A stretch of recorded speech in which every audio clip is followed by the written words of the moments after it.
Boa noite a todos. Vamos iniciar nossa live e eu vou chamar agora para participar aqui com a gente o delegado de polícia, tá certo? Vamos chamar aqui o delegado Vinícius, doutor Vinícius Cardoso.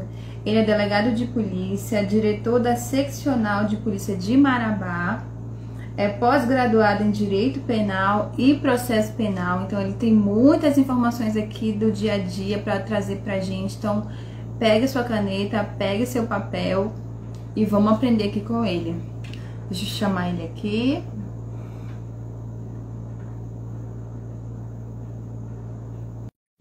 Vamos mandando um coraçãozinho aqui pro delegado, gente. Vamos chamá-lo, bora esperar ele aparecer. Oi, doutor, boa noite. Tudo bem? Doutora, tudo jóia.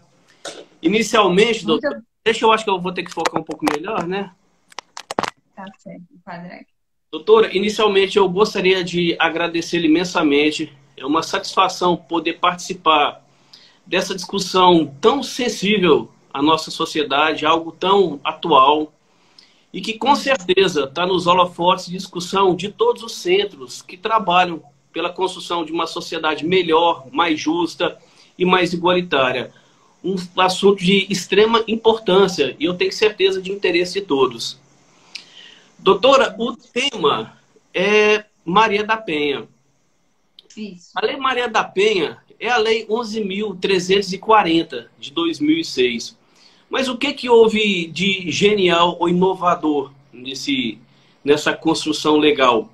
A Lei Maria da Penha, ela deixou mais gravosa ou mais severa a condição do agressor. E isso, logicamente, inibe a ocorrência de outras agressões e desestimula possíveis agressores. E, por outro lado, ela tem um viés de garantia, de proteção às vítimas. Ela criou meios de proteção, tanto processuais, procedimentais e de práticas policiais, de salvaguarda da mulher vítima de violência doméstica. E eu entendo o seguinte, doutora, a Lei Maria da Penha é uma construção legal. No entanto, é necessário que a sociedade se una de outras formas, ou em todos os aspectos, para inibir ou para cessar essa ocorrência de violência de gênero. Eu vejo no âmbito cultural que aquelas piadinhas de mau gostos, o lugar de mulher é na cozinha, a mulher é burra, isso é vendido como uma brincadeira, como uma piada, mas isso é perigoso, porque isso deixa uma ideia impregnada no subconsciente social. Aquela ideia, a mulher apanha porque gosta, porque se não gostasse tomava providência. A mulher foi assediada, mas você viu a minissaia que ela estava utilizando? Essas ideias também, elas são perigosas porque elas trespassam a responsabilidade para a vítima. Elas tiram ou diminuem a culpa do autor e repassam a culpa para a vítima. Por outro lado, é óbvio que a mulher usa a roupa que ela quiser, ela tem direito a falar o que ela quiser, ela tem de trabalhar com quem ela quiser e ela não pode ser vitimizada por isso. Então é importante que a gente trabalhe também essa ideia no prisma social-cultural. No prisma legal, isso já vem sendo feito. E, doutora, o principal mote da Lei Maria da Penha, logicamente, é inibir a violência doméstica contra a mulher. E o que é essa violência doméstica? É toda ação ou omissão com base em gênero, ou seja, gênero feminino e masculino, com base em gênero, uma vítima sendo mulher, e que lhe cause sofrimento. Esse sofrimento pode ser físico, psicológico, sexual, patrimonial, pode lhe causar a morte, sofrimento, lesões corporais. Todos esses aspectos são abrangidos no âmbito violência doméstica. Uma outra situação que eu gostaria de pincelar de início é que a Lei Maria da Penha, ela inovou em alguns aspectos, como eu disse, asseverou ou deixou mais gravosa a situação do agressor e trouxe maior garantia e prestígio para a vítima. Algumas inovações importantes que eu poderia pincelar, por exemplo, em situações de crimes de ação incondicionada, ou seja, aquele que o Estado processa o autor independente da vontade da vítima. A Lei Maria da Penha e o entendimento pacífico hoje, que a lesão corporal leve passou a ser de ação pública incondicionada. Porque o que acontecia antes? A vítima era agredida, a mulher era agredida no âmbito doméstico, e depois ela queria, vulgarmente, como se diz, ou de modo popular, ela queria tirar a queixa. Ou ia na delegacia e queria que deixasse o marido ou o companheiro preso só para dar um susto nele. Por quê? Por conta de pressões familiares ou sociais, a vítima desistia da ação. Então, de forma bastante inteligente, foi criado esse entendimento que nas situações de lesões corporais leves, a vítima não pode mais desistir. O Estado irá processar o agressor independente da vontade da vítima. Isso tirou aquela carga de responsabilidade das costas da mulher. Porque se ela não pode tirar ou interferir no andamento do processo, então não tem cobrança de filho, de parente, de familiares do agressor. Está fora do alcance dela. Uma outra alteração importante. Nos crimes de ação pública condicionada à representação, ou seja, aquelas situações que o Estado só processa o agressor se a vítima assim o desejar. Como uma ameaça, por exemplo. Se a vítima desejar o não prosseguimento da ação, nesses casos, ela não poderá fazer no âmbito policial, na delegacia de polícia. Vai se agendar uma audiência específica para isso em juízo. Por que isso foi importante? Porque isso dá um lapso temporal para a mulher meditar, pensar sobre a situação e, da mesma forma, se livrar de pressão. Porque o que ocorria antes? A vítima era agredida, ou era ameaçada, chamava a polícia, o agressor era preso. Aí vinha logo a família do agressor, os próprios filhos do casal, já vinha toda aquela pressão social sobre a vítima, ela ia na delegacia e, como eu disse, a expressão que era usada, eu quero desistir, eu quero tirar a queixa. A Lei Maria da Penha dificultou esse processo, em benefício da vítima. Doutor, eu fiz essas pinceladas iniciais que eu gostaria, mas eu imagino que terão perguntas, e para evitar eu ser redundante, não sei se eu posso, por antecipação, responder alguma pergunta. Eu gostaria de deixar aberto, doutor, após esse início.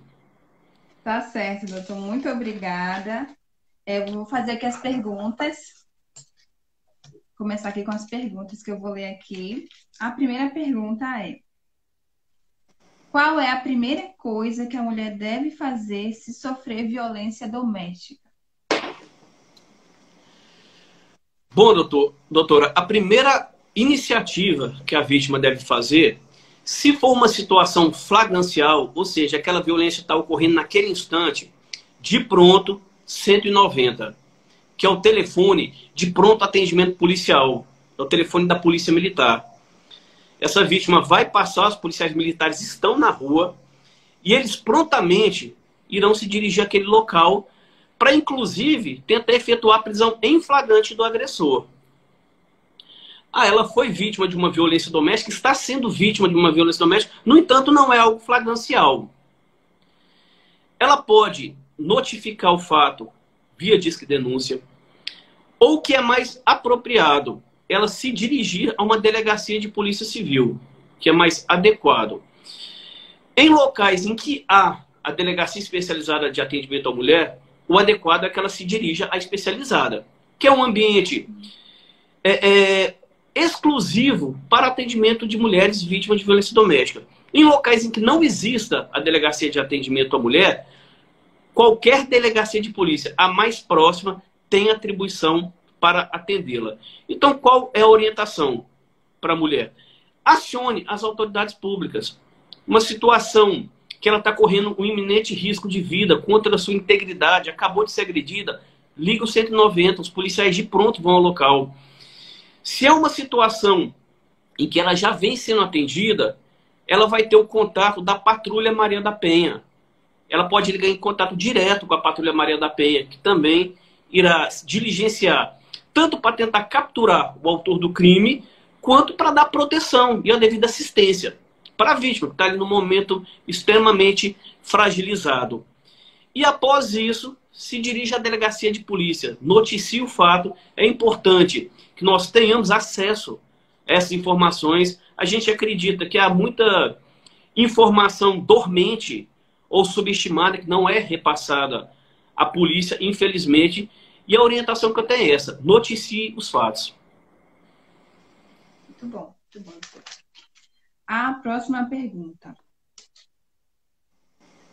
Essa pergunta é polêmica, doutor. Essa pergunta é polêmica, isso aqui. A Lei Maria da Penha também serve para o homem se for agredido por uma mulher? Doutora, essa pergunta é capciosa. Por que eu digo? Porque se eu falar que não, pode causar aquela impressão que o homem que sofrer violência doméstica, que apanhar da mulher, ele não tem a quem socorrer. Ou que deveríamos criar uma lei João da Penha. Mas o caso não é esse. A violência sofrida por homens e mulheres tem uma natureza ou uma dinâmica diferente. Os homens, de forma esmagadora, são a maioria das vítimas de assassinato, das vítimas de acidente de trânsito, das mortes fúteis ocorridas em brigas de bar ou por razão de embriaguez. Ou seja, essa violência urbana em que os autores e vítimas são pessoas desconhecidas, vitimam, sobretudo, homens. Já as mulheres é o contrário. Via de regra, a mulher ela é vítima dentro da sua casa e por uma pessoa conhecida. O autor ou tem uma ligação afetiva ou de familiaridade com essa vítima. E por isso que foi criada a Lei Maria da Penha. A Lei Maria da Penha foi criada para proteger essas mulheres que são vítimas no âmbito doméstico por pessoas conhecidas, por familiares ou por seus próprios companheiros. Agora, o homem então pode ser agredido? Logicamente que não. Se uma mulher agredir um homem, ela será responsabilizada por lesão corporal, por tentativa de homicídio, mas não no âmbito da Lei Maria da Penha e nem na vara de violência doméstica. Inclusive, há um entendimento já bem pacificado que o homem pode pedir medida protetiva contra a mulher. No entanto, da mesma forma, não será processada no âmbito da vara da violência doméstica e nem no âmbito da Lei Maria da Penha. Será pleiteada de forma análoga. Tá bem respondido, doutora? Tá sim, doutor. Deu para entender. Vamos lá para outra pergunta. Em caso de violência patrimonial, coação ao custo da partilha, cabe medida protetiva? Cabe sim.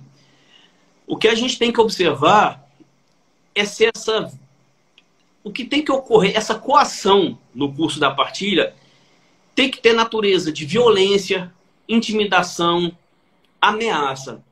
Porque a medida protetiva, ela é um instrumento legal que visa cessar a violência contra a mulher, bem como protegê-la, acolhê-la, ou seja, livrá-la de uma situação de violência. Então, se no curso da partilha o agressor ou cônjuge destrói objetos que seriam partilhados, ou começa a criar um ambiente de hostilidade, de intimidação para vender parte do patrimônio que teria que ser partilhado, ou ameaça essa mulher para que ela não procure ou que não ingresse com a ação de partilha. Ou seja, se ele cria esse ambiente de violência, logicamente a mulher pode pleitear medidas protetivas sim. E essas medidas são de dois tipos, é importante frisar. Tem medida que obrigam o agressor a se abster de determinado comportamento, ou seja, proíbe o agressor de se aproximar da vítima ou de seus familiares, afasta o agressor do lar conjugal, proíbe o agressor de se manter contato com a vítima por qualquer meio, WhatsApp, telefônico, obriga o agressor a pagar pensão alimentícia em favor da mulher Isso é muito importante naqueles casos em que há uma dependência financeira. Porque dependendo do aspecto psicológico do agressor, ele já diz logo, a mulher minha não trabalha. Eu não gosto de mulher minha trabalha. Ou já começa a criar confusão no ambiente de trabalho da mulher para que ela saia ou seja demitida. Esse é um perfil psicológico de um agressor. Por quê? Porque ele quer trazer essa mulher para o seu ciclo de dominação. Ele quer evitar que ela tenha rendimento, que ela caminhe com as próprias pernas. Então, nessas circunstâncias, uma medida protetiva, o juiz pode deferir que o agressor pague pensão alimentícia para a mulher, para que ela se mantenha, logicamente. Outro tipo de medida protetiva é aquela de acolhimento para as mulheres. Ou seja, encaminhamento da mulher e de seus filhos para um abrigo público. O reingresso dessa mulher ao seu lar, no caso de afastamento do agressor, a polícia auxilia, mediante determinação judicial, que essa mulher seja reintegrada ao seu lar. Ou seja, são medidas de acolhimento. E com certeza, doutora, no curso de uma partilha, a mulher pode pleitear, sim, se ela estiver sendo colocada num ambiente de hostilidade, de violência, e estiver tendo frustrado o seu direito à divisão patrimonial. Muito bom. Claríssimo.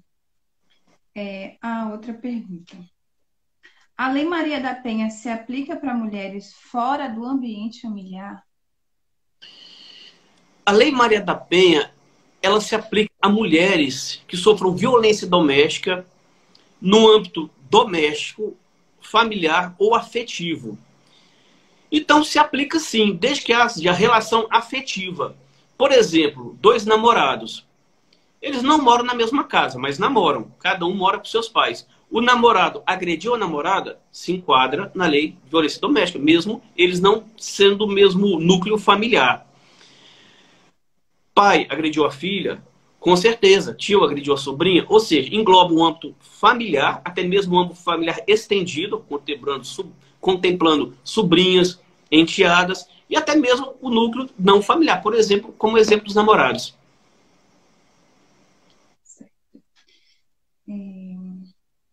A medida protetiva serve para outras formas de violência ou só a física? Serve sim, porque a violência contra a mulher não é só a violência física, mas também a violência moral. Aquela situação de, mulher minha não trabalha. Isso é uma espécie de violência moral. Cria-se um ambiente de hostilidade para inibir que a mulher exerça um direito básico de trabalhar. A violência psicológica, aquela situação do homem conversar dando tapa na mesa, ou aos gritos, ou falando, se você me largar, você nunca mais vai ver nossos filhos. Se você me largar, eu não vou te dar nada. É uma violência psicológica que se enquadra. A natureza, até mesmo violência sexual. Aquela relação conjugal, relação sexual forçada, obrigada, que atente contra a dignidade sexual da mulher, também se enquadra. Ou seja, não é só a física. A lei veio proteger ou acolher a mulher vítima de violência em todos esses aspectos, inclusive no patrimonial, como dito no questionamento anterior. E gostaria que o senhor explicasse, doutor, o que é a medida protetiva, a mulher que pede a medida protetiva ou a polícia que diz se ela tem direito e quanto tempo dura? A medida protetiva é um instrumento legal de uma inteligência jurídica, porque ela cria obstáculos para que o autor, o agressor, tenha contato com a vítima, tenha meios de cumprir a ameaça ou de atingi-la, e bem como acolhe a vítima para afastá-la de seu agressor. Ou seja, a medida protetiva é isso. É cessar a violência e acolher a vítima. Ou por meio do afastamento do agressor do lar conjugal, que ele seja impedido de manter comunicação com a vítima, o encaminhamento da vítima para um abrigo, conforme todas essas medidas se enquadram, ou são espécies de medidas protetivas. Quem pede ou quem requer a medida protetiva é a vítima. Quando uma vítima se dirige a uma delegacia de polícia, tanto a delegacia de atendimento à mulher como qualquer outra delegacia, é ofertado à mulher o rol de medidas que ela pode solicitar. Ela vai ser cientificada de todas as medidas e ela vai requerer a que ela entenda mais adequada. Logicamente, vai ter uma discussão com o delegado de polícia, o que é mais adequado, mas a mulher ela tem liberdade para pedir se ela quer ficar abrigada, se ela quer sair da casa, se ela quer retornar para sua casa. Ou seja, esse requerimento é feito no ambiente da delegacia de polícia, subscrito por um delegado de polícia. Esse delegado que explica para ela quais são as medidas que ela pode utilizar, é isso, doutor? Justamente, o delegado cientifica quais as medidas possíveis. Há uma discussão entre delegado e vítima, quais seriam as mais adequadas para afastá-la da agressão e para suprir a proteção ou garantia que ela precisa. Mas só quem assina o requerimento, escolhendo, é a vítima. O delegado a cientifica e, logicamente, auxilia. Mas a vítima assina o que ela deseja, um requerimento, e esse requerimento é encaminhado pelo delegado ao juiz. O juiz tem um prazo de 48 horas para se manifestar, se defere ou não. O juiz vai avaliar, no caso concreto, se aquelas medidas todas são necessárias, se é preciso implementar outras medidas, ou se alguma outra daquelas não vem ao caso. Aí o juiz vai deferir o pedido. Deferindo por meio da força policial, é posto em prática. Ou seja, então o procedimento é esse. A vítima requer na delegacia de polícia, o delegado encaminha para o juiz defere e retorna a ordem judicial para a polícia. E assim a delegacia de polícia, por meio da força policial, vai viabilizar e pôr em prática. E quanto tempo dura essa medida, doutor? Não foi estipulado de forma legal um prazo. Não tem um prazo legal de duração da medida protetiva. O que é pacífico é que ela deve perdurar enquanto persistir a violência ou a ameaça. Enquanto esse perigo for real e iminente à integridade física da mulher, perdurará também a medida protetiva. Como isso é aplicado em regra? Em regra, ela é definida por um prazo de 6 meses, prorrogada por um prazo de outros 6 meses. Em regra. Mas, logicamente, se nesse decurso a violência cessar, for solucionado esse problema conjugal, for solucionado, cessa também os efeitos da medida protetiva, por meio de ordem judicial. No entanto, passados 6 meses, prorrogado por mais 6 meses, se ainda persiste também a proteção legal. Ou seja, a ideia da lei é dar uma mulher vítima de violência. Muito bom. Obrigada, doutor. E outra pergunta. Os vizinhos podem chamar a polícia para ajudar a mulher? Ou somente a mulher que pode dar a queixa do homem? É importantíssimo, doutora, esse questionamento, porque a gente conclama toda a sociedade que seja vigilante nesse caso. Quer dizer, os vizinhos, eu entendo que eles têm até um dever moral. Se eles estão presenciando ali uma discussão muito acalorada e que eles percebem que a integridade daquela mulher está em risco, que daquilo pode resultar uma violência, eles têm que se antecipar. Isso é até mesmo uma responsabilidade social e moral e acionar a polícia. Porque muitas vezes a vítima, dependendo daquela dinâmica da violência, a própria vítima não tem como acionar a polícia. Então é importante que familiares, amigos, vizinhos ou qualquer pessoa que tenha ciência, se for uma situação que está ocorrendo naquele momento, ligue imediatamente 190, Polícia Militar. Mas talvez o vizinho sabe que naquela casa tenha uma violência que vem se desenrolando ao longo de um bom tempo, de meses, anos.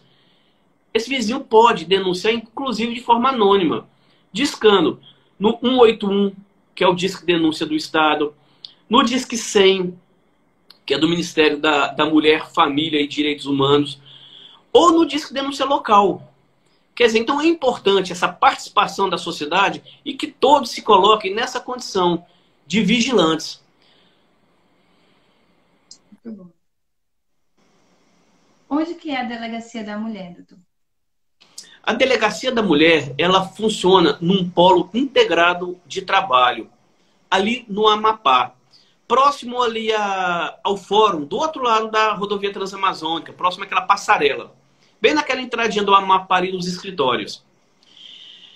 Ali, doutor, ali é conhecido ou como Parapaz, ou como Delegacia da Mulher, mas o que ocorre é o seguinte, ali é um polo integrado, multiprofissional, em que funciona Parapaz, Delegacia da Mulher, Centro de Perícias Renato Chaves, Patrulha Maria da Penha. Todos esses órgãos, ou essa estrutura estatal, está trabalhando ali junto, por conveniência. Por quê? A atividade de todos é a mesma. É a proteção, salvaguarda e atendimento de mulheres vítimas de violência doméstica. Então, por conveniência, todos trabalham junto. Como é feito esse atendimento lá, doutora? A mulher que se dirigir àquela estrutura, ela inicialmente passará pelo Parapaz, que é logo a recepção da delegacia. O Parapaz, basicamente, é assistência social, serviço social e psicólogo. Quando a mulher chega vítima de violência doméstica, ou quando a mulher procura atendimento por qualquer outra circunstância, talvez um caminhamento adequado não seja para a delegacia. Talvez ela tenha que ser encaminhada para a Secretaria de Saúde, para a Secretaria de Assistência Social, para o abrigo, para a Defensoria Pública. Ou seja, é feito todo o acompanhamento social de orientação e encaminhamento. Talvez essa vítima esteja muito fragilizada, e certamente sempre estão. Elas são encaminhadas para a psicóloga. É feito um acompanhamento também psicológico, para ver essa questão emocional. A partir desse primeiro atendimento, ficou caracterizado que ela foi vítima de um crime. Aí ela é encaminhada para a estrutura da Delegacia Especializada da Mulher, que fica logo após o Parapaz. Ali é reduzido a termo, a sua oitiva. É uma situação flagrancial, é feito diligências para tentar capturar o autor do crime. Ah, não é situação flagrancial, mas o autor está ameaçando, é uma situação gravíssima. A delegada titular pode pleitear a prisão preventiva do agressor. Ela sofre risco, essa vítima. Ela vai requerer medidas protetivas. Tudo no âmbito da DEAN. É um segundo passo do atendimento. Se essa mulher tiver algum exame pericial a ser feito, ou porque ela foi agredida e tem lesões corporais, ou porque ela foi submetida a algum abuso de natureza sexual, naquela mesma estrutura existe uma médica legista do Centro de Perícias Científicas do Estado. Naquela mesma estrutura, a mulher é submetida a exame de corpo de delito. E ela já é cadastrada no âmbito da Patrulha Maria da Penha, que também trabalha ali. Patrulha Maria da Penha é um patrulhamento misto, feito por Polícia Militar e Guarda Municipal, que trabalha em dois frontes. Ele vai à residência da vítima de forma bem regular, observar se ela está sofrendo ameaça, em que condições de segurança ela está, colher informações, aconselhá-la. Em outro fronte, ele também se dirige à residência ao encontro do agressor, para orientá-lo, para se mostrar presente, para mostrar a força do Estado, para demonstrar que aquela mulher não está sozinha. Isso inibe que o agressor venha de fato perpetrar ameaça ou que atente novamente contra a dignidade dessa mulher. Excelente, doutor. O senhor já explicou um pouquinho, mas só complementando um pouquinho, doutor, o que acontece quando a mulher chega na delegacia? O primeiro passo ela tem que ir nessa estrutura do Parapaz. Porque a vítima de violência doméstica, via de regra, ela se sente numa situação de humilhação, porque muitas vezes as agressões são presenciadas por vizinho, pelos próprios filhos. O agressor, é uma prática muito comum, diminui a autoestima da vítima, porque diminuindo a autoestima da vítima, ele meio que a acorrenta para ela procurar novas ambições. Ele o tempo todo sob seu ciclo de dominação. Então, muitas vezes, essas mulheres estão muito cerceadas. Então, por isso é feito um trabalho social primeiro. Às vezes, o encaminhamento para uma esfera da saúde, Secretaria de Saúde. Às vezes, alguma ação civil que ela tem que pleitear contra o agressor, ela já é encaminhada para a Defensoria Pública, dependendo da situação, se ela não tiver condições de constituir advogado. Às vezes, ela não tem como retornar para casa, ela é encaminhada por abrigo. Mulher, às vezes, sempre se encontra emocionalmente fragilizada, então é feito o acompanhamento psicológico. A partir daí, e é bom deixar claro, doutora, que isso é tudo uma estrutura, é um prédio só. É um prédio separado em 4 núcleos. Passou esse primeiro núcleo, caminhou para a próxima sala, já é delegacia especializada em atendimento à mulher. Aí não é mais ação social, aí já é matéria criminal. Será feito um procedimento de natureza criminal que irá responsabilizar esse agressor por algum crime, ou por ameaça, ou por agressão, ou por tentativa de homicídio, ou por furto de bem comum. Será feito esse processo criminal. Então, na verdade, é toda essa dinâmica de atendimento. E essa conveniência de colocar esses órgãos todos trabalhando junto também foi de uma inteligência sensacional, porque evita que essa vítima, que já está tão fragilizada, fique perambulando entre as diversas estruturas do Estado, que vai na delegacia, depois encaminha para o setor social, depois encaminha para o centro de perícias. Não, se resolve tudo ali. Todas, todo o mesmo lugar, os servidores, as servidoras do administrativo e do atendimento são todas mulheres, tanto do Parapaz, quanto da Delegacia da Mulher, quanto da perícia. São homens os servidores do operacional, que é aqueles que vão para a rua, para prender o agressor da Patrulha Maria da Penha. Então, geralmente mescla o operacional homem e mulher. Mas o atendimento, aquele mais íntimo, é feito por mulher.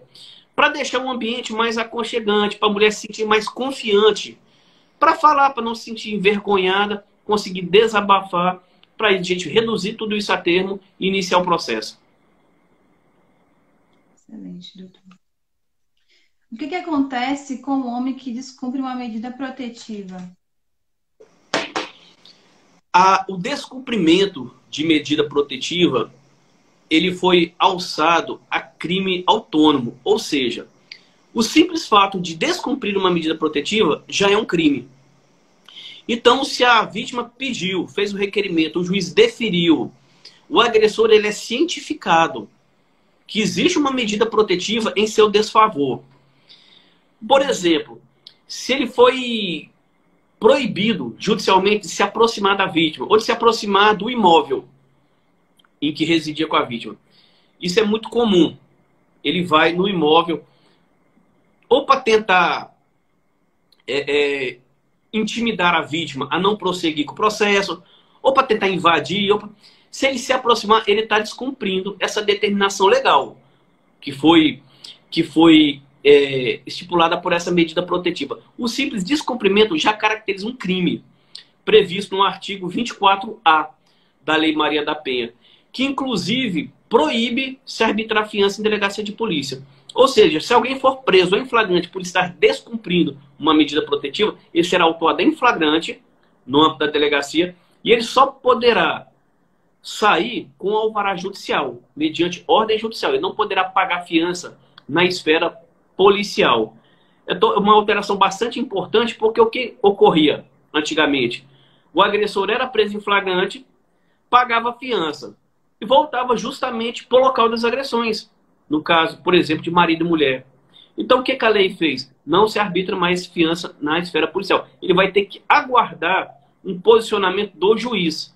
E o juiz, logicamente, terá mais tranquilidade para avaliar todo o contexto, para ver se existe um risco iminente à integridade dessa mulher, sendo assim, esse agressor permanecerá preso por mais tempo, ou se não é uma situação em que seja imprescindível a manutenção da prisão desse indivíduo. Aí o juiz o coloca em liberdade, ciente de todas as obrigações e deveres, que caso ele venha a descumprir, ele será novamente preso.